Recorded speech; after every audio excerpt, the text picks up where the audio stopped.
you're saying your role became a lot more strategy, a lot more planning, a lot more like, hey, what are the one or two big bets we're going to make this year versus the rapid iteration? Yeah, we did not have an org structure. Everyone who was an engineer rolled up into our CTO, and then everyone else that was non-engineering like loosely rolled up into me and the CEO. Today we have on Priya. Priya is currently the COO of Beehive, which has been killing the social media game recently. I became VP, I found things to be pretty stagnant. Project life cycles are measured in like months and quarters and like even years. And I just got really restless. How are you evaluating these early companies to decide, is this a good, stable job? So, making the shift from like a VP type role at a bigger company to going to a small startup is scary. It's scary for a lot of reasons, right? Like just for your personal career, but also financially. How do you think about remote versus in-person and building culture? I think that's like a really good balance actually, because I believe very, very strongly in remote work. I think there's no sense in wasting like anywhere from an hour to 2 hours a day in commuting. Hey guys, welcome back to Funds and Founders. Today we have on Priya. Priya is currently the COO of Beehive, which has been killing the social media game recently, I would say, on various fronts. But wanted to thank you for coming on the show. And one thing I wanted to start off or kick the podcast off with is what made you switch from being at relatively bigger tech companies and bigger companies in a more VP senior executive position to, hey, let's go work at Beehive? What was that switch? Why did you make that switch? Yeah, so I've been working in email for the last probably like 8 or 9 years. So before I joined Beehive, I was working at Sail Through, which is another email company. We were about 130 people when I joined. I joined as a CSM. Pretty soon after we were acquired, the company grew through acquisition. They acquired a bunch of other companies too. And so as the company grew, I also became more senior. And so over the course of the 5 or 6 years that I was there, I went from a CSM to a VP of CS, and the company went from 130 to almost 1,000. And so my trajectory was incredible. It was a lot of fun. I was growing a lot in my career. I was learning a lot, getting a lot more responsibility. So it was a lot of fun to start with. And I think it was like the thing that changed my career more than anything else. But the last year or so after I became VP, I found things to be pretty stagnant. Like I had all these ideas and I still had that like drive to like progress more and do more and like, want to take on more work and projects. But I had kind of reached not the peak of my career, but the peak of what I think I could have accomplished at that company. And when you're at a company that's at that size, there's not like a ton of like innovative, groundbreaking work that you're doing day to day. So everything was kind of slow moving. We would probably tackle like 1 to 2 big projects a year. Project life cycles are measured in like months and quarters and like even years. And I just got really restless. Like I just wanted to do a lot more. And I was still really young. I am really young, I think. So I was like, I just want to be doing more, involved a lot more. And I think it was also like my first kind of taste of like being part of more of an executive team. Like at the level of being a VP, you're involved in like a lot of like bigger conversations about the business. And I thought that was really interesting and a lot of fun. And so kind of connected all the dots and I figured out, okay, if I want the things that I love the most about this company, I have to go somewhere very small. And so I started looking, I thought maybe I want to go to like a series A, maybe a B size company. So I ended up leaving where I was, which was CM Group, and went to this Series A company, this AI tech company. I was ready to leave the email world. And I went there, and it was kind of what I wanted. It was definitely much scrappier, much smaller. I was overseeing sales, marketing, and CS. So I had a lot more responsibility. It was a much smaller company. We weren't growing as fast. So we were growing, but not like hyper growth by any means. So again, I felt like, okay, I'm getting closer to what I want to do, but it's still not exactly what I want to do. And then coincidentally, around that time, our current CEO of Beehive reached out to me. I had known him from a prior role, and he had launched Beehive about 6 months prior and was looking to bring on someone to help him out with like everything operations, customer, go-to-market related. I felt like the more he was talking about the opportunity, I was like, this is the perfect fit for what I think I want to do.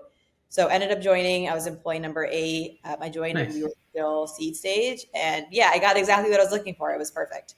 So quick, so you mentioned being at bigger companies, growing your VP. So if I'm summarizing what you're saying your role became a lot more strategy, a lot more planning, a lot more like, hey, what are the one or two big bets we're going to make this year versus the rapid iteration, right? It was not even the 1 or 2 big bets. It was like what are the 1 or 2 like big projects that I'm going to tackle. So it was like probably like half strategic and like half process, I'd say. So it was like, what are the things that we want to, do for our team or for our business or for our org that's going to move the needle? But it was much less innovation and more just like projects that we were tackling, if that makes sense. Nice. Yeah, that makes sense. And so one thing that would be good for people listening is how do you think about making the jump, right? So you wanted something more high growth, you wanted more scrappy, you wanted more responsibility. You're reaching out to folks, you're applying places. How are you evaluating these early companies to decide, is this a good stable jump? And maybe stable is the wrong word. Is this a good jump for me to make? What are the top 3, 5 things you're looking for in a startup at that point? Yeah, it's a good question. I talked to a ton of people when I was looking to change jobs. I applied to a ton of jobs. Anywhere where I found a job that was like even remotely what I was looking for, I applied. Not because I was actually interested in the opportunity of working there, but I wanted to meet the CEO. I wanted to meet the founder. I wanted to meet the execs there and just like form the connection and pick their brain. So I went through a ton of interviews and just went to like a lot of networking events to meet people. And I think like my criteria of what I was looking for changed. Like at first I was like a little bit more cookie cutter and rigid, which is probably how most people are when they start off a job search. Where I was like, I want like a seed stage or series A company. I want to be in this industry. I want this revenue. I want this to be the role. Role has to be well defined, all of those things. And the more I talked to people, I was like, none of that really matters. Ultimately, you're joining a company that's between like 5 and 15 people. You're going to spend like 40, 50, 60, 70 hours a week with these people, and you'll hopefully be at the company for many, many years. You have to align with the CEO and the exec team very, very well. Not just like in terms of like day to day, can you like form a good rhythm and dynamic with them, but also like do your visions align for the future of like what you want for yourself and like for the company. And so the more I talk to people, I was like, okay, now I think the most important thing is like going to a company with a good culture, you can say, but just like a really strong like CEO and a founding team. And I think once I discovered that, then like the conversations changed greatly because I was talking less about like, here are like my skills on paper and more about like, how can I help you grow this company or like, what can I bring to the table?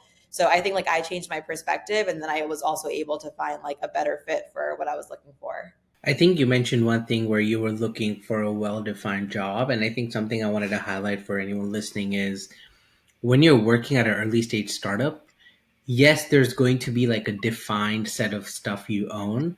But correct me if I'm wrong, there's also going to be a lot of, hey, can you just solve this problem for me? Like, we have to figure this thing out. Can you just go do it? And how much of that happened when you started at Beehive? How much of it was, hey, your role, and I think your title, correct me if I'm wrong, was chief of staff, right, at Beehive. So there's a set number of responsibilities that you have to do, but how much of your day to day was, hey, there's a fire here, go figure it out. There's a problem there, go figure that out. Yeah, I don't think any of my role was defined when I joined as chief of staff. I think like very loosely, I joined to help out with like customer facing things, just because I had the background in customer success.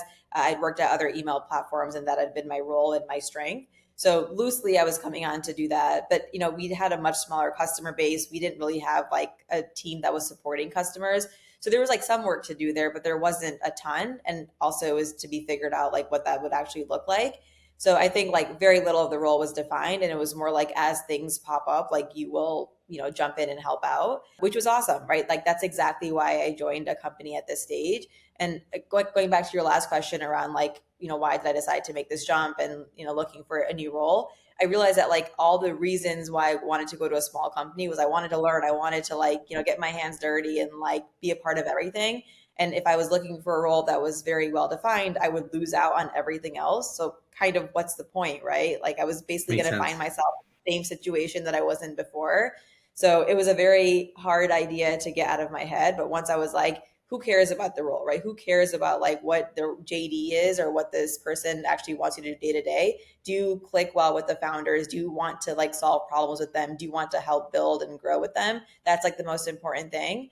So yeah, very little of the role was defined. I came in, I did a little bit of sales, a little bit of customer work, did everything from like drafting documentation for our customers to answering support tickets to, whatever new project popped up. But that was like the best way to learn better than anything else. Nice. I like that. And quick feedback on when you joined a new company, you were at a different AI tech startup, you're now at Beehive. Now you're from the email world, so I'm assuming ramping on and onboarding on Beehive was relatively easier because you understood the space. But do you have any tips or advice for anyone listening of when you're joining a company early on? How do you get up to speed with that focus area the best? And then how can you provide the most impact in your first 30, 60, 90 days? Yeah, it's so funny that you say that because I kind of had the same sense when I first joined Beehive. I was like, oh, I've been working in email for 6 years. Like, I used to be an exec. I know these things really well. I knew what like my strengths were really well. I knew the areas that I wanted to focus on and learn a bit more. So I came in like having this like level of knowledge at Beehive, but there were two things that I did not expect. One is I had only worked at like legacy media companies that were like just much bigger. So much bigger email companies that had been around for like years and years, had like a massive customer base, tons of funding, all that. Beehive was none of the above. So I'm coming into a company that, yeah, it works in email, but is actually like entirely different from the email companies I've worked with. So the customer base is different, the product is different, how we approach the market is different, marketing, everything is entirely different. So Everything. that was like a new thing that I had to teach myself. And the second is kind of what I touched upon earlier. When I was a VP and at a much bigger company, process was the name of the game, right? Like in order to be a better company, it comes down to efficiency. That's how a lot of companies measure success, especially very large companies. So it's all about like how do you like trim the fat or make this process better or stronger or whatever it is. So I was hyper focused on process and very good at that. But when you join a company that's 8 people, no one cares about process, right? It's like just get shit done, make more money, grow faster. We don't care if you have documentation or process in place. That's like the last thing that people care about. So I think I came in with like a little bit of that, like not ego, but I came in feeling really confident of like, these are the things that I know I can offer. And these are the skills that I have from prior roles. But I quickly realized that like that was not as relevant. So you could say I kind of came in with a blank slate, like once I realized that, which I think was the best way to come in, right? I was coming in as a chief of staff, kind of a jack of all trades, learning from the ground up. And I got to learn everything. I got to be a part of like every different group and department across the company and learn everything. And then from there, like when you're coming in so early, not only are you learning everything, but you're also a Right. part of like building everything. And then at that point, you just have like such invaluable experience across the company. Makes sense. And I love how you put that. And a quick segue there for anyone listening, how would you describe what a chief of staff role is in a couple sentences? Because I think it's a very unique kind of role. It's a little different from company to company, but I think it's a very good role for someone who wants to be founder adjacent. And maybe not everyone's ready to be a founder yet. Maybe not everyone has the idea, the backing, or the skill set. And I feel like a chief of staff is a good segue into, okay, do I want to do this? Can I do this? Do I like this? And people of various skills, in my perspective, can become a chief of staff. But if you had to summarize what that job looks like, how you would say your experience was. Yeah, I think you like hit the nail on the head there. When I was at my last company, I was trying to figure out like, okay, what do I want to do long term in my career? So one of the options was to go to a VC and work with a bunch of portfolio companies, kind of like as a like an operating partner or someone even in a fractional sense. So I wanted to work with startups, but be at a VC. That was one option. Option two was to potentially be a founder, probably find other people that were looking for co-founders, work with them, and launch my own thing.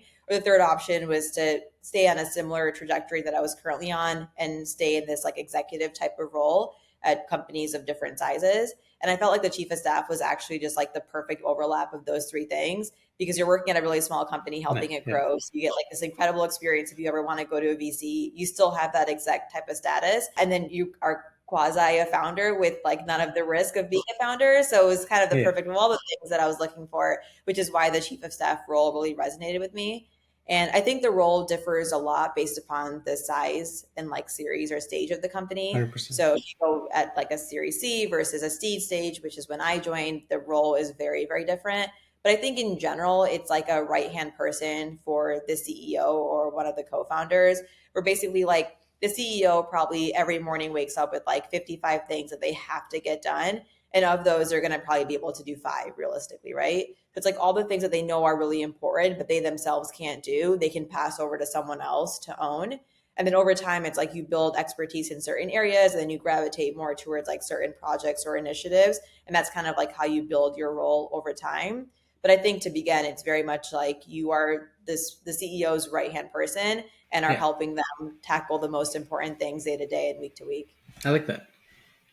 Do you have any red flags that folks should look out for when joining an early stage company, or at least in your perspective, what are things that you try to avoid when going super early looking for a new career, new job in this space? Yeah, I think it comes down to like making sure that you really like the CEO that you're going to work with or work for. I think that's the most important thing. Like you can believe so strongly in the business model of a company. You can believe very much in the industry you're going to work with. You can love everything about the company. But ultimately, when you join a small company, it all comes down to who the founders and the CEO are. And if you don't find yourself like aligning or resonating with them, I just don't think the experience is going to work out. And for a bunch of different reasons, right? Like one is like work ethic. Like there are some founders that have like these crazy hours and crazy Yeah. schedules and all that. There are some that are like very, very rigid with like certain hours of the day. Like at a very basic level, does your lifestyle align with that? Like I talked to a lot of founders that were like, yo, I'm sometimes up at like 3 o'clock in the morning and doing this and this, and I want to make sure you're there and available at all times. It's like, no matter how much I believe in this company, I just can't work in that sort of situation. It's just not going to work out, right? And lead to frustration for both of us. There are also CEOs that like are very much like visionaries, but like are not good at execution. So they are like the smartest people in the world, have all these ideas, but when push comes to shove, they just cannot execute. Is that the company you want to be a part of? Maybe yes, right? It's not always a bad thing. Like if you're just there to learn a lot and like, Yeah. Yeah. learn from the smartest people in the world, then maybe that's the right fit for you. But if you're the type of person that's like very efficient, wants to get shit done, wants to see things move, you're probably not going to work well with the CEO. So I would say, even if it's not a chief of staff role, if you're joining an early stage company that's under, I'd say like 20, 25 people, make sure that like what the CEO is building and like their attitude, their behavior, their personality, all of that very much aligns with what you're looking for. I like that. I like how you phrase that. And how do you think about going structuring comp when you're early?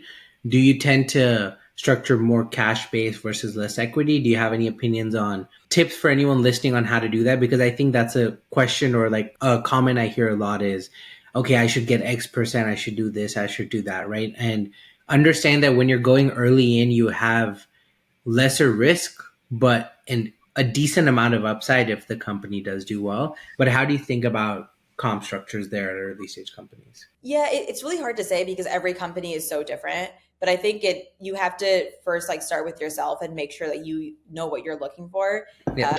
Uh, Before you even start applying for jobs or interviewing or talk to people, like figure out you yourself, like what are your priorities and like what are you looking for? If you have a family and if you have a lot of responsibilities and a massive mortgage, like obviously cash comp is really important. If Yeah. you have more flexibility in your life and you're looking, to get a nice equity package and see a company grow and that turns into something much bigger into the future, you're willing to take that risk, then of course look for more equity. But I see a lot of people start to interview and they get these offers that just seem really great on paper. And the companies will tell you everything of like, yeah, we think we're going to be here in 5 years and we're going to IPO and it'll be worth this much money. Sure, that's a possibility, but every company wants that and thinks that, right? And Yeah. so it's very easy to get lost in like the 100%. the glitz and glamour of these offer packages.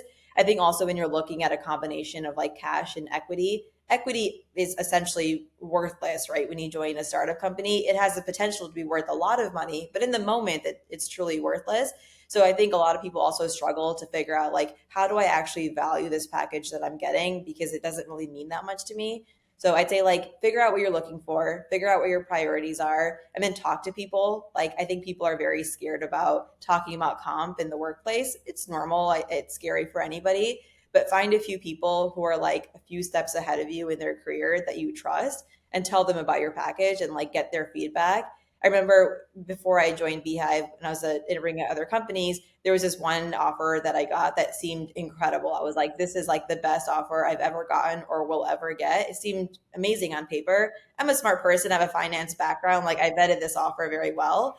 And Yeah. then I went to two or three mentors that about the offer and presented to them. And all of them had the same feedback of like they just didn't find it that impressive and they thought actually it was like structured very poorly. So I would have never realized that on my own had I not gone to them. So I think it's really 100%. important to like have people in your network that you trust that you can take feedback from. Makes sense. And I think another thing I would like to add on to that is understand what options are, what option grants are, understand the kind of equity being issue to you, understand the vesting schedule and what a vesting schedule even is. Because I think a lot of people join early stage and you're like, oh, you got to buy these options because they've been granted to you. And versus RSUs are a little different. But I think a lot of people just assume that, oh, yeah, I'm being given these shares. And a lot of the times, depending on how many options at what price, it ends up being a hefty amount. And so you can't even see the upside. And Mhm. if you leave, you have 60, 30, 60, 90 days to execute on the option. But I think there's so many nuances that people just like shrug under the bus. And then, like you said, 6, 12 months down the line, you're like, but like I thought it was this, and you're now too late into to actually recorrect anything, right? So understanding just the basics. I'm not saying go get a MBA or master's about this, but just understand the basics of how this system works, right? And I don't know who it is. Someone on Twitter's been doing this, where they have a someone on Twitter's been doing this where they have an Excel sheet where they walk their employees through what comp looks like, and they'll have cash equity, and they'll have sort of a formula for 1, 2, 5, 10 year scenarios, and show you that, hey, here's what this looks like in 10 years, here's what this looks like in 10 years. Then you decide, hey, which one of these do you want? And so I think that sort of transparency is something really good. I can't remember who's doing this, someone Twitter famous. Scribe blanking me, but yeah. Yeah, it's so funny that you say that. It actually shocks me how few people understand their equity grants and like how equity in general operates. Sure, it's like a little bit complicated to figure out, but I would say like 98% of equity grants across companies are structured the same way, right? Like you have a Yeah, 4 year yeah, vesting period, a 1 year cliff. It's pretty straightforward. I think you could spend like 15 minutes on Google to figure it out, or like, call a friend or a mentor that is in tech and they'll explain it to you. But it shocks me how many people will leave their tech job after 11 months. And it's like none of your equity vested. You left all that equity on the table. If you had just stayed 1 extra month, you would have gotten at least 25% of your equity. Or so many people that think that like once they start a new job and they get the equity, it's theirs. So if they quit in 6 months or they quit in 6 years, their amount of equity is the same. And that's truly not how it works yeah, at yeah. all. And it's funny, like even just saying it out loud, I'm like, I can't believe that this is the situation. So I would encourage anyone, like anyone and everyone, like please learn about your equity. Like people are leaving so much money on the table. The whole reason for joining companies at this stage is equity. It's literally free money, and you're joining this company for the equity, and then you're leaving the equity on the table. So everyone needs like a refresher education on that. 100%. It's like when companies have employee stock purchase program, unless you like can't afford it from a cash perspective, it's literally free money to buy your employee stock purchase because you get it at a discount more often than not. So even if you sell it on day one, you're still making that 10, 15, 20% discount that they give you for buying the shares. And it's just 2 clicks of a button. Like it's literally 2 clicks. Like it's not like I have to set up an account and fill out this form. So Yeah, I totally get people if people are like, hey, like, I don't have the cash to invest in it, or I maybe perhaps don't believe in the company. I don't want to make yeah, this investment. Totally understand, right? That's yeah, fair. 100%. Yeah. Most people that don't buy the equity or like leave early, they have just no idea of how it works. And that I think is like very scary. Sweet. No, I think there's a lot of good clips that'll come out of that. But one thing I also wanted to pick your brain about is you joined Beehive as employee 8. You have 50 something employees now, if I'm correct. 80. 80. Okay, 80. And so what's been that journey like, right? So you went from I started with customer support tickets. I think you recently took on the COO role. And so let's just talk through that journey a little bit. And so if you can highlight one or two sort of cliffs or hurdles that you had to get over from the various scaling points, various revenue challenges, tech challenges, and we can dive deeper into them. Yeah, definitely. So when I joined, we were seed stage. We raised our Series A, I'd say probably like 8, 10 months after I joined. So the first like 8 months after I joined, we hired a few people. So I think we were probably like somewhere around 13, 14, 15 employees. So we had hired a few key people, but definitely not rapid growth by any Yeah. means. So my role hadn't changed a lot in those like first 6 to 8 months. I was still doing the same things that I had started with. So largely like a lot of customer things, a lot of sales things, and then also just a little bit of everything. And then once we closed our Series A large part of us raising that money was for us to hire more people. But we still weren't at the point where we were going to open up the floodgates and hire, a few dozen people. We wanted to be very smart about who we hired. So at that point, I think it was like a little bit of like like a open-ended question of like, okay, what should we prioritize in terms of hiring? Of course, there's like lots of needs on like the engineering product side that's like evergreen, that'll always be the case. And then all the things that we are currently owning on our own, what would be the best for us to get off of our plate and have someone else own it full time? So then it became a name of like, okay, what are, some of the execs owning that doesn't belong on our plate? And we could see like much better performance there if someone else was owning it, doing it full time. So the first one that came to mind was sales. Like we need a full time seller. We need someone Got that's it. focusing entirely on sales. Sales should not be a hodgepodge effort amongst like four different people that have no sales background. It should be one person who's selling. So we had a full So time. at this point, you had 15, 20 people. Everyone's reporting into like CEO and you, or sort of how is that org structured at this point while you're scaling? If you can briefly touch on that, and like you mentioned, at some point sales becomes its own function, but I'm guessing still everything reports into CEO. So if you can highlight org structures and how those are changing as well, I think that'd be useful for the audience. Yeah, we did not have an org structure. There was no no org structure. I don't think we had any sort of reporting lines. Everyone who was an engineer rolled up into our CTO, and then everyone else that was non-engineering like loosely rolled up into me and the CEO, but we didn't have like clear reporting lines. It was at that time, it was like basically if you were not an engineer, you would joined all meetings together. So everyone across like all of growth, marketing, sales, everyone, myself, the CEO, we joined all meetings together and did all the things that we needed to accomplish. But we didn't have like very, very clear cut meetings or like ways of reporting of like, hey, this is like only a marketing initiative and this is where marketing is in the org versus like this is truly sales and this is where sales is. It was like everyone kind of did a little bit of everything and our org chart reflected that. So then we had the seller, like I mentioned, we brought on a full-time customer success person. So we had a number of enterprise customers that at that point, Tyler and I were managing ourselves. We wanted like a point of contact who could like own all those relationships, help them with everything from like using the product to like upsell, renewal, all of that. So we hired a customer success person. We already had a support function. We had, I think at that time, like one or two support people, but we had, at that point already thousands of customers and tons of support tickets. And we wanted someone like living, breathing support all day, every day. So we invested more resources there. We hired a few more people. We promoted someone who was on our support team to be the leader of the support Nice. function. So it was like entirely her responsibility. But yeah, I think over time, like I think it just happened naturally. It wasn't like we woke up one day and we're like, okay, now we need an org chart. We just like over time, whatever part of the business needed more attention, or we thought this part of the business is like underinvested in and we want to put more resources into it, we would hire there. And then over time, that function would grow and kind of become its own separate That makes standalone sense. function. But it happened like very organically. And so, sort of what you're saying is, as needs changed, as the company grew, people started not really self organizing, but like to make an analogy, people started forming groups and orgs, and sort of function lines became more clear of like, hey, you own this, you're going to be in charge of this. And so that sort of happened naturally, is what you're saying. Yeah, yeah, exactly. So on that point, right? So you're growing. You're currently at 80 people, 80ish. I don't know the exact count, 80 something. But how do you guys think about remote versus in person, right? So I think that's a big debate going on in the tech world right now. Is should we be remote? Should we force everyone to come in office? And then an added layer of complexity is I don't know. Do you guys have a good mix of onshore, offshore, or is everyone based in the US? I would say of the employees, probably 70 are in the US and then the rest are global. Okay, sweet. And so, what's your take on building culture, building a remote team versus in-person team? How do you think about this? Have you seen any challenges throughout this journey that maybe would have been solved with one or the other? And the reason I ask is I've been in a bunch of remote teams, especially when people join remotely.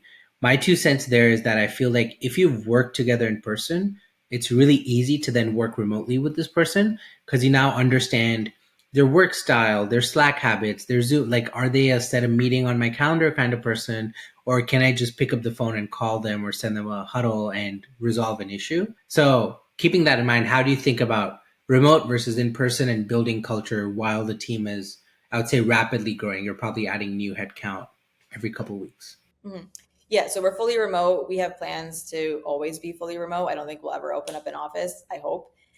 We do one in-person offsite a year. So we get everyone across the entire company together. And it's like 4 or 5 days of have fun and have like in-person working sessions. I think that's like a really good balance actually, because I believe very, very strongly in remote work. I think there's no sense in wasting like anywhere from an hour to 2 hours a day in commuting to go to an 100%. office. Yeah. It's like total dead time, right? You can't really get anything done. It makes you tired. It makes you cranky, whatever.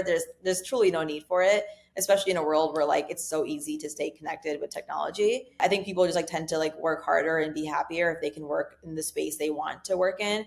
So, we have people that are always at the same desk, like they like their setup, they like their routine, their home office, whatever it might be. We have some people who are in a different city every week. They like to be a nomad and run around and travel the world. Doesn't really matter, right? Like remote work is perfect because it accommodates all those needs and desires. You can be anywhere, anytime, just get your work done. I think it also helps with like being able to hire the best talent because you can hire literally anywhere. There's no requirements for people to be in the office. You can hire people with like, large families, young kids, Yeah. whatever it Yeah. is. It just opens up the doors to a lot more candidates if you're fully remote. But I do agree with the point of like, I think if you do form a relationship with your coworkers in person, it does change the dynamic of like how you work with them. You're more comfortable with them. You can open up to 100%. them, form stronger relationships. You understand their working style. So that's why we do the in-person offsite once a year. And it's great because even though like a lot of it's just like fun, like dinners and, doing fun things together, a lot of it is like in-person sessions of like teams working together, Nice. teams across teams also coming together to like do, cross-functional projects. It is really cool to see people working together and like getting to know each other in a different way and all that. So I'm glad that we have the balance of both of those. Nice. I like that. Quick segue into sort of prioritization, right? So you guys are rapidly growing. There's so much happening. You're raising, I think you're at Series B now, if I'm correct, right? And there's a lot of growth, both from a revenue perspective, customer perspective, team perspective. How do you guys internally think about prioritization? What issues are worth solving? What are worth putting on the bench? Have you figured some stuff out that's helped you sort of stay more focused in this journey? Or how does Beehive, how do you personally do that at Beehive? Yeah, it's something that we not something that we struggle with, but something we think about a lot. It's like very much top of mind for the company, and I think also for me personally, very much top of mind.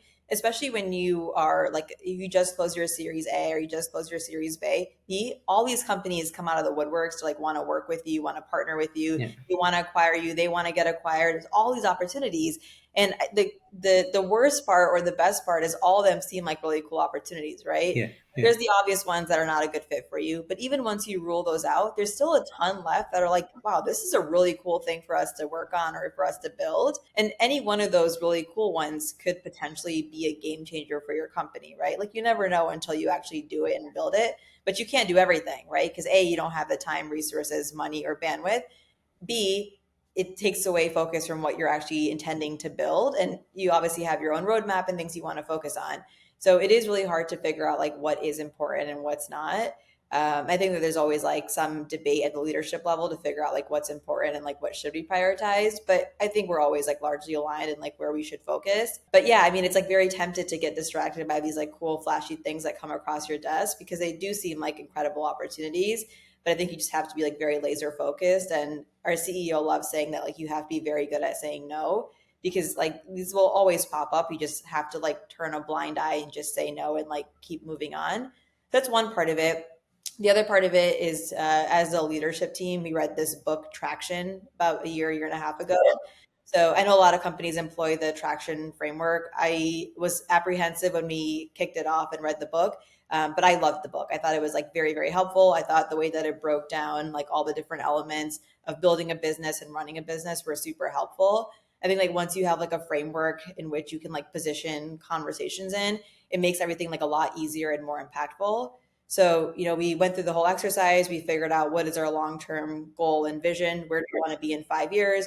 Worked backwards. Where should we be in 3 years, 1 year, 6 months, all that. And then every quarter we set our goals as a leadership team for the whole company of like, where should we be at the end of this quarter? If nothing else happens, but we can only accomplish 5 things, like what are the 5 most important things we have to do? And we always do that in the context of like, what are our short-term and long-term goals?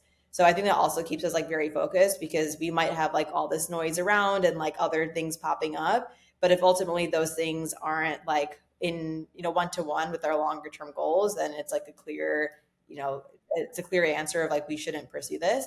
But it is very tempting to get distracted.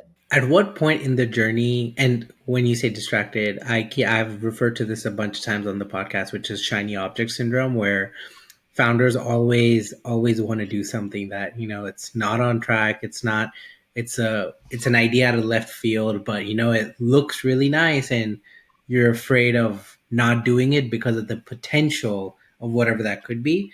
But I agree that focus, especially in certain parts of your journey, are very important, right? And when would you say throughout this journey is when you guys sort of figured out the long term planning, the quarterly planning? I'm assuming it probably wasn't when you started. At that point, you're not doing quarterly planning. But at what size, what revenue, sort of what stage did you guys go to, hey, we need to start thinking long term, do quarterly, do long term vision? Yeah, it's probably a few months after we raised our Series A. So we raised our Series A. We like went through this period of like a lot of growth, a lot of hiring. I think when like the dust kind of settled from there, and we started thinking about like, okay, now we've done all the things we set out to do with the Series A money. Now we have the right people in place. Like, what are we actually looking to do for the next like 6 months or a year? And when we thought about it that way, it became like very clear that we needed like more structure and more guidance and like how we thought about our goals, everything in terms of goals, right? Like revenue goals, but also just like product goals, intangible goals, things that like we just want to focus on. So in that, it became the perfect time to roll out the traction framework. Nice. What is one difference you've noticed in planning at your previous roles, bigger companies, versus even planning here when you go from Series A to B? Is there one stark difference or a couple of things that stand out to you in the differences of doing this at relatively early stage companies versus larger stage companies? Yeah, it's a good question. I think like the ability to course correct is like much different at a smaller company. I think at a big company, like you set your goals in like, let's say January, hypothetically, for like where you want to be at the end of the year. And then like, you slowly are like working towards that. And like things will like go off track and like, your priorities might change. But even so, you kind of still are like, marching to this like beat of like, this is where we want to be at the end of the year. And like the whole industry around you can change, right? Like all these AI things can pop up and 10 new competitors pop up, but you already have this idea in mind of what you have to accomplish. And like the entire exec team is on board. Your board is like convinced this is the most important thing. So no matter what happens, you're not going to change your Yeah, trajectory. Versus at a startup, like on Monday we can decide one thing, and on Thursday it's like no longer a priority, and that's fine. That's good. That's like the only way that companies grow and move forward. So we have like, our North Star metrics of like, these are the most important things, like things like revenue goals and revenue growth. Like no matter what else happens, that is the most important thing for any company, but especially a company at our size. So that's our North Star, right? That's always going to be the case. But then in between now and then, like a lot of things could happen that like we take like small, steps off our main path. And that's okay. I think that's totally fine. Like you yeah, should course correct and like you should improve and adjust as like new information comes to light. I think like when you're a smaller company and you have that mentality, it's much easier to do it. But bigger companies is just like not really part of their repertoire at all. And it's like just not something they're used to doing. nice. I like that. And I think so at Walmart, we planned Q4 and we're already starting about planning Q1. And so Walmart does Feb to Jan. So Feb is when the year starts and Jan is when it ends. And so Q4 is November, December, Jan. But we're already starting to talk about Q1 roadmaps, right? Because of the scale and sheer size of the company, everything is done. Like there's a whole process. We plan for Q1, we commit to it, and if you committed to it, you got to do it. If you commit to it and you don't do it, there's like a whole like you gotta justify why this didn't happen. And so that's an interesting thing I've noticed because I've always been at relatively smaller companies where, like you said, iterate fast, push it, just get it out, fix it, redo it, push it again. Like it's a lot of just rapid iteration. And so that's been a stark difference of working at a larger company that, like you said, goal was decided. And so now we decided to do this. We're going to do this, whether it works or not, unless something drastic changes, we're still going to go and do this. And that sort of is, it's hard to wrap your head around at some point. The only one good thing about that is the fact that it is good to have these goals in place, right? Which like sounds silly, but for a younger company, seed stage, Series A, sometimes even Series B. I talk to a lot of friends that are also in tech at companies of the same size. it's funny how few of them like actually have goals of like where they want to be. Like, yeah, they want to grow and they want to grow fast and they want to make more money. But it's like, well, what does that actually mean, right? Like, what is a realistic growth number? Not just for this month or this quarter, but like, where do you want to be in a year or 2 years? When you're growing really fast, you don't really have to think about it because things are working really well. But at some point, the growth is going to slow down, right? No matter what company you are or what size. And at that point, if you don't have like a good plan in place of where you want to be, it's like very easy to get lost. Like maybe 5% growth is like incredible for your industry and like you should be very happy with that. Maybe 5% growth is horrible for your industry and like you need a lot of improvement there. But you have no way of really knowing until you like take the time to figure out like where you should be and where you want to be. So that is one good thing about these big companies is they put a lot of time and effort Yeah. in figuring out like where, the goal should be, what's realistic, what's achievable, but also like what is a good number. I think that's like one area in which startups could probably like learn a tour thing from. I think what you're talking about is quantification of that goal, right? So like instead of just saying more revenue, it's like, okay, we're doing X, we want to reach X plus 20% or whatever, and you have justifications for that number. But I think my assumption is the reason founders don't like doing this is they're afraid of not hitting the goal, right? Versus if I'm vague about it, there's a lot of degrees of success. But if I set a hard number, it becomes like a ticking, like I gotta figure shit out. And so maybe I think that's more of just a battle of the founder, learning and growing in their journey. But I do agree that it's hard for founders to set quantifiable targets when there's so many things that could happen. Like you just don't want to commit to something if you're afraid of even possibly not meeting that target. Yeah, I think a lot of it is fear. Like you don't want to have to stand up in front of at that point if you have a board or your company and be like, hey, like looks like the last 3 months or 6 months we haven't hit X, Y, and Z goal. Of course, like no founder wants to do that. So I think, yeah, of course, part of it is fear. I think part of it is also a lot of founders are first time founders and aren't sure exactly what they want to prioritize. And what they want to prioritize is also going to change over time, right? Some companies are very, very focused on wanting to break even and be cash flow positive. Some Yeah. companies are like, let's just raise a lot of money, as much money as possible, invest that into tons and tons of growth. Some companies are like, all we care about is a product. Like maybe it's like a very like technical AI type of product. All they care about is having the best product. Revenue will come. We're less worried about that. So I think also part of it's like sometimes founders don't really know where they should focus. And so they become like a little bit scattered in like what they tend to do and focus on. Nice. So you mentioned the board, right? Having to answer to a board. A question I wanted to ask was, you've raised a couple rounds. I don't know how big the board is, but I'm assuming there is a board that you guys do updates with. How frequently are you guys making updates to this board? And sort of just a personal sidebar there is, I was at a startup where every month it felt like we were doing stuff to get the board presentation up to where it should be and not sort of doing stuff that was probably right for the customer, but the vibe I got being a product dev is, hey, we're just doing this so we can get better week over week numbers so that the next month update that you're giving, the deck has something better to show, right? So how much does that factor into the stuff you're doing, the stuff you're deciding?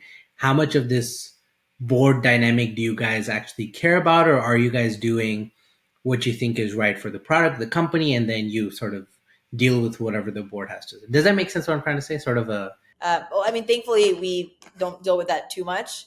So that was like one of our big fears going into raising money when we raised our Series A and then also our B, is that it's good to have a team of like advisors and people to help you out. People that work at VCs are incredibly smart. Their networks are insane. They can provide a lot of guidance, but it yeah. could also go the other way where they're micromanaging or too involved with their business operations. And so most companies at our stage are worried about the latter. Thankfully, it hasn't been the case at all. We have the most wonderful board. We Nice. raised money from Lightspeed for our Series A, and then NEA for our Series B. And we have the best partners on our board. They're incredible. And we meet with our entire board once a quarter. And there's a few things that I love about our board meetings. I don't think anyone's ever said that, but there are a few things. One is it forces us to put together a lot of data to present to the board. And so the first time we did the board meeting, we were like, wait, we have no access to any of these data points. Like we know in general how we're doing as a company. Like we track our MRR and our growth, of course. But like the board is not just asking for 2 slides and 2 charts, right? They want a ton of ways of looking at Yeah. your data. and we just had no way of doing it. We didn't have access to the right data, the right tools, the right people to get us that data. And so I think with every board meeting, we learn so much about like what we need to get into place internally, just so we have better reporting. And from where we were a year ago to where we are now, our reporting is night and day. Like now I have Nice. access to any data point I could possibly want at my fingertips, not just me, but anyone at the entire company. And so that was a direct result of us having to do this for the board. Now we just do it for ourselves internally, which is great, right? Like we should have always had access to this data. Now we actually do. So that's really cool. Second is it forces us to talk about all the things that we don't get a chance to talk about day to day or week to week. So, we set these goals for the quarter and then we make sure we're like progressing towards them. As a leadership team, we meet once a week and we like make sure we're staying on track. We talk about the bigger issues, bigger opportunities, all that.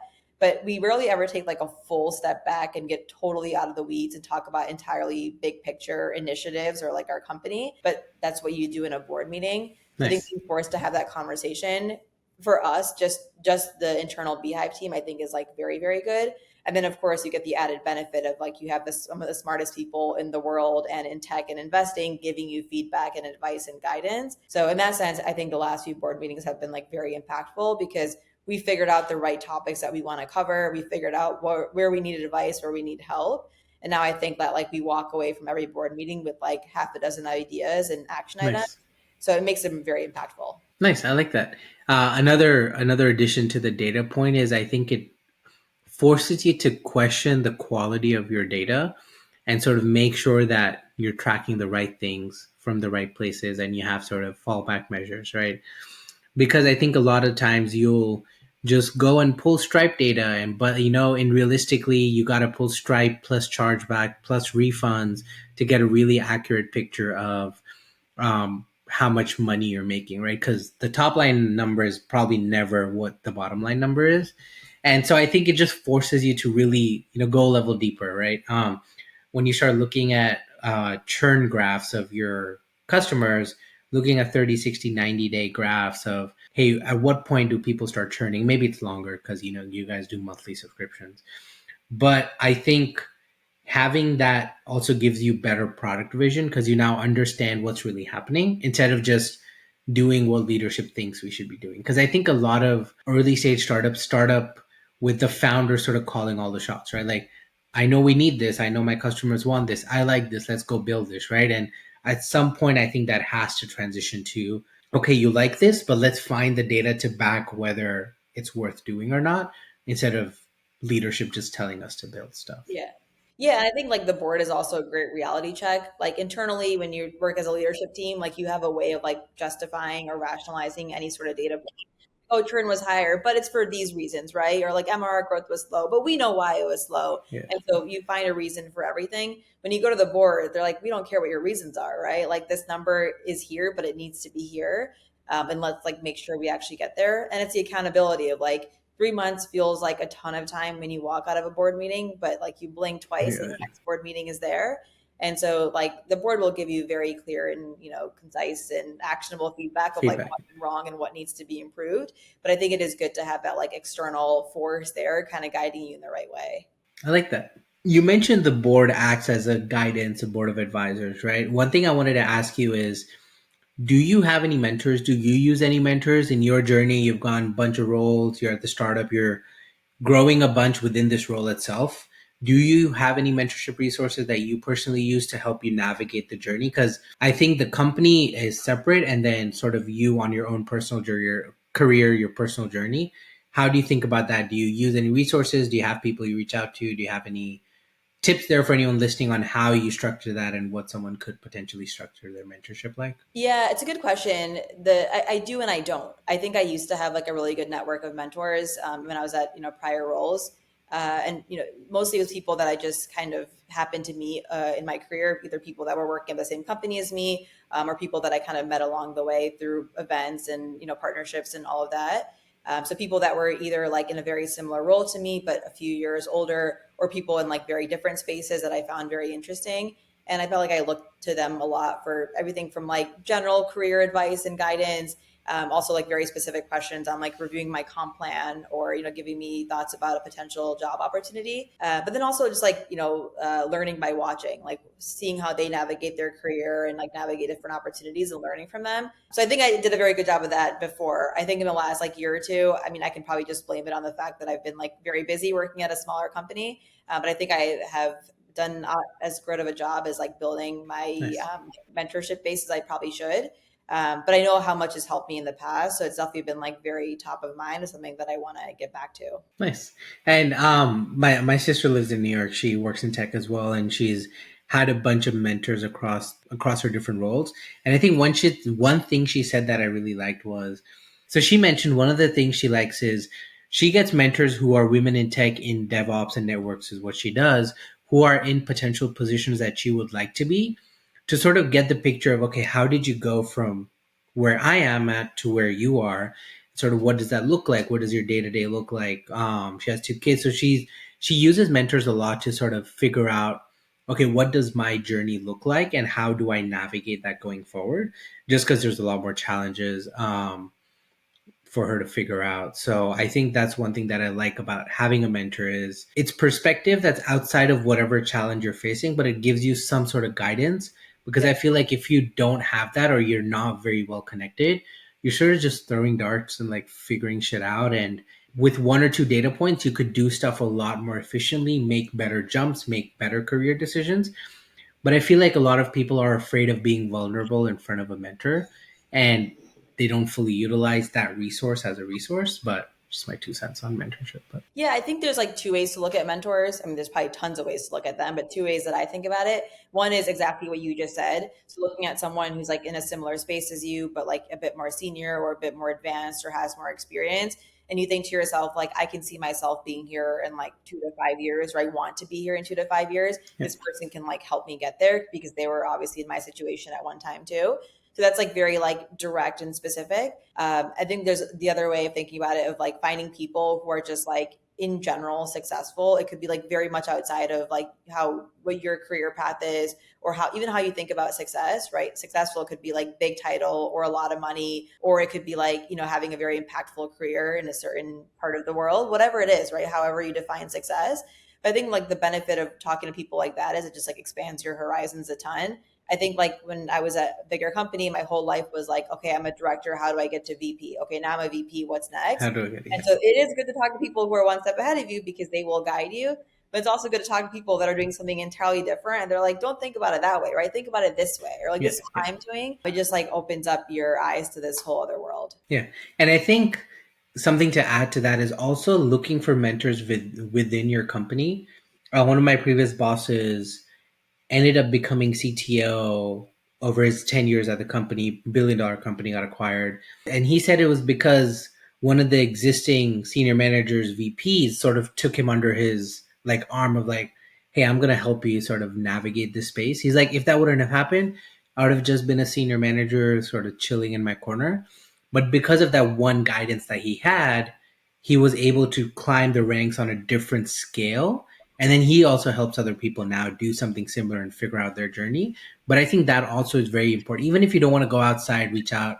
I think finding someone within your company that's sort of in a position that you would like to be in, or just someone you look up to, I think is very important to just navigating your journey there, right? You don't have to like go and be super vulnerable in front of them, but you can also just create a professional mentorship relationship. Like, okay, how should I navigate this space? How should I deal with these Right. challenges I'm facing? Yeah, and I hear all the time that people are always like so scared to like reach out to a potential mentor or like form a relationship. I probably get like, half a dozen DMs on LinkedIn or Twitter or anywhere else a month and people being like, "Hey, like I'm a college student or I'm, doing this and this in my life and career. I saw that you work at this company or I saw that you have this title or I saw we went to the same school together. Can I just like talk to you for 15 minutes about your career?" And not that I'm like that fancy or smart or have a ton to offer, but I'm always happy to help other people, and we Yeah. hop on a call and like people are usually like pretty nervous, don't know what to ask, and it's always so informal. And I help however I can like give some advice here and there. I have a pretty good network in general, so if people are like, I want to talk to someone that has this title or this role or works at this company, usually I can connect them. it's not daunting at all. Like the worst that could possibly happen is someone doesn't respond to you or you have a call and it's not the right fit. That's fine, right? We're all here to learn and to grow. I think like being on the other side and like seeing how willing I am to help other people and also people that I reach out to are always so willing to help me. I don't think it's that scary. So I'd recommend people like just do it, put yourself out there. There's like really no downside for it. Yeah, I agree. What's next for Beehive? What's next for your journey? What are you looking forward to? And if there's one problem that's top of mind for you that maybe someone listening could help you out with, what would that be? Yeah, in terms of next steps for Beehive, I mean, we have like a very, very stacked roadmap. We're always Nice. putting out, new features and new functionality. So a lot more happening on the product side. I think as that happens, just naturally we'll, expand our use cases and the types of customers that we can work with. I think like next year is going to be incredibly exciting. I mean, Nice. next month, next quarter, next year, all of that is going to be incredibly exciting. Something that I'm always thinking about is like making new relationships with like new publishers or new advertisers, new brands, anyone that's like in the media or tech ecosystem. We're always looking to, talk to more people, learn from them, all of that. So if anyone, has a cool connection or thinks of a brand that would be of interest to talk to us, always welcome the intro. Nice. And we'll link your LinkedIn and everything. And so if folks want to reach out, we'll link everything in the description for them as well. Sweet. Towards the end, I just like asking a couple rapid fire questions. So I'll just shoot at you and then let me know. I like asking every guest, what's your support system? What allows you to make these shifts, be hyper productive, be in sort of uh, a high output environment, startup, grind the hours. What's your support system? Yeah, I mean, I have an incredibly supportive husband, very supportive family. So, making the shift from like a VP type role at a bigger company to going to a small startup is scary.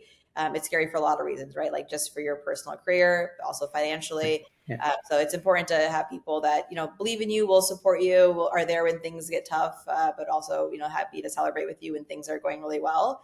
And I'm very lucky to have that in my husband and family. Nice. I like that. I do this segment where I'll ask everyone a last question from a previous guest, and then I'll ask you to give me one question for whoever my next guest is. And so your question is, where do you feel that you're not free in your current journey? Where I'm not free in my current journey. Yeah.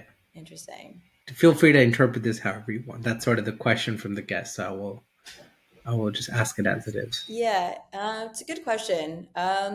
Something I think about a lot, which I mentioned earlier, is like, when you're evaluating your career and like figure out where you want to go and like, do you want to be an exec? Do you want to go to a VC? Do you want to be a founder? That sort of thing. Like I did not pick the founder path. I don't think I'll pick the founder path. I don't think it's the right fit for me. But I do think in some ways, like it'd be a really cool thing for me to do for like a year or a few years and like find a group of people that also want to be co-founders. And like, I'm not looking to build a unicorn or even like hit $1 million in revenue, but I think you learn so much by being a founder and being the person that like has to make all the decisions. And so, yeah, it's like this immense stress you feel all the time. And it's like Yeah. crippling anxiety and all of the things there. But it's also very freeing, right? Because it's like, I truly have no boss whatsoever. At that Yeah. point, so early in the startup, you don't have a board, you don't have investors, it's only your money and the few co-founders you're working with. I can't think of like a more freeing experience in that. So that's something I think about a lot of like maybe Nice. some world in some lifetime I can see myself doing it, but not now. After Beehive IPOs, your next stint will be Yeah, maybe. We'll see. nice. But no, I appreciate the time. I appreciate you coming on. Where can folks reach out? What do you want to plug? And we'll also cut this and put it in the beginning of the episode because I joke that retention on YouTube is not more than 4 or 5 minutes, if at all. And so I like plugging everyone in the beginning and at the end. But where can folks reach out? What do you want to plug? What can we link for you in the description and everything? Yeah, if you have a newsletter and you're not on Beehive, move to Beehive. Email me personally. I will help you, Priya at beehive.com. If you don't have a newsletter, you should have a newsletter. So please go start one and on Beehive. Sweet. And we'll link everything. But fun random fact, I started a newsletter for the podcast that I will add you to after the episode. Ah, nice. Okay. But I'm at like 70 subscribers and my open rate's Great. 80%. So I'm just happy that my open rate's still 80%. But I feel like at some point that's going to go down. So We can help you stay there. That's our goal. We'll keep it at 80%. nice. Sweet. No, but I appreciate the time. I really appreciate you coming on.